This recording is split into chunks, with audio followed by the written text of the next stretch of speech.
Managing big egos in business is a skill that every procurement professional needs to master. We are living in what some call a new Gilded Age, where larger-than-life personalities dominate the corporate world.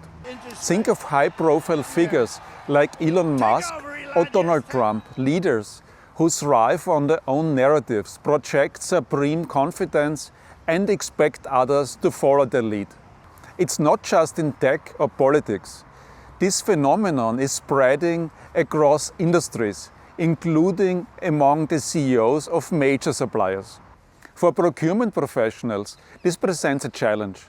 Traditional negotiation tactics often fall flat when dealing with such personalities. You can strong-arm them into doing something they don't want to do. The more you push, the more they push back. But there is a way to turn their confidence and dominance to your advantage, almost like a martial arts approach, where you use their own energy to achieve your goals. The key is to bypass the layers of hierarchy at the supplier and go directly to the CEO, the big ego at the top. When you do this, don't go in with demands. Instead, ask them big picture questions that allow them to showcase their expertise. Experience shows that leaders with strong egos can't resist the temptation to lecture the customer and offer their perspective. But once they do, they are invested. They have taken the bait, and you can begin reeling them in. A good example of how to structure these conversations comes from the Pareto approach, a procurement strategy I've used successfully with some of the world's largest companies. This approach focuses on segmenting suppliers into three categories: A suppliers, B suppliers, and C suppliers. The 20 to 40 A suppliers typically account for half of the company's total spend, and for them we use what I call the 360-degree program. In this program, the CEO of the supplier is engaged directly with a set of 4 simple but powerful questions.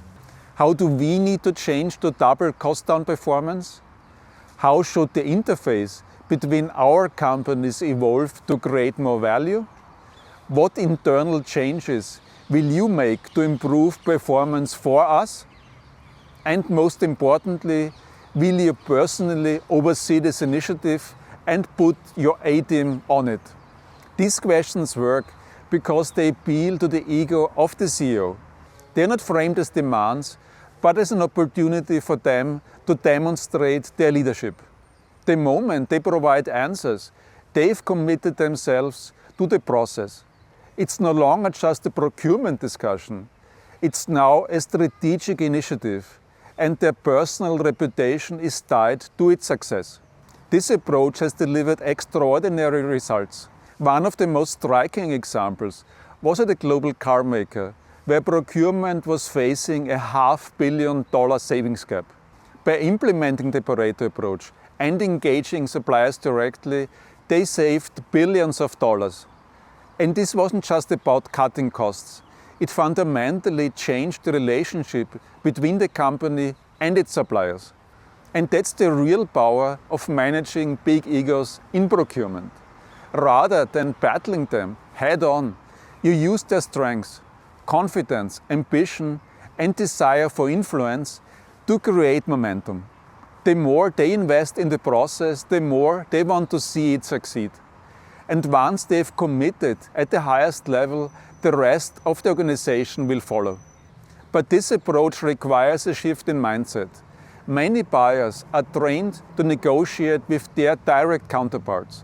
Procurement professionals on one side, account managers on the other. But these roles are often limited in the decision-making authority.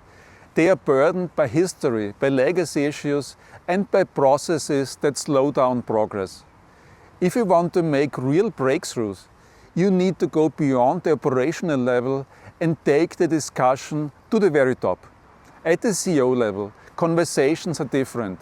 They are not about individual contracts, pricing details, or incremental changes. They are about strategic direction, long-term value creation, and business transformation. CEOs don't want to talk about shaving off a few cents on a component. They want to talk about how they can create a lasting, profitable relationship with a major customer.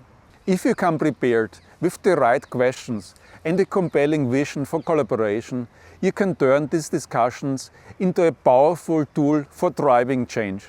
Of course, not every supplier CEO will be receptive. Some will dismiss the approach, preferring to stick to traditional transactional relationships.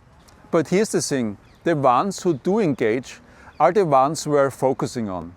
These are the suppliers who will go the extra mile, invest in joint innovation, and commit their best resources to making the relationship work. And once you've built these relationships, you've positioned yourself in an entirely different league as a buyer. Instead of constantly fighting for attention, you become a trusted partner. Instead of chasing cost reductions in isolation, you unlock opportunities for long-term value creation.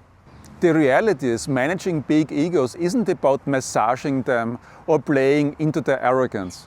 It's about recognizing how to leverage their natural tendencies, their desire to lead, to influence, and to be seen as visionaries to create outcomes that benefit both sides.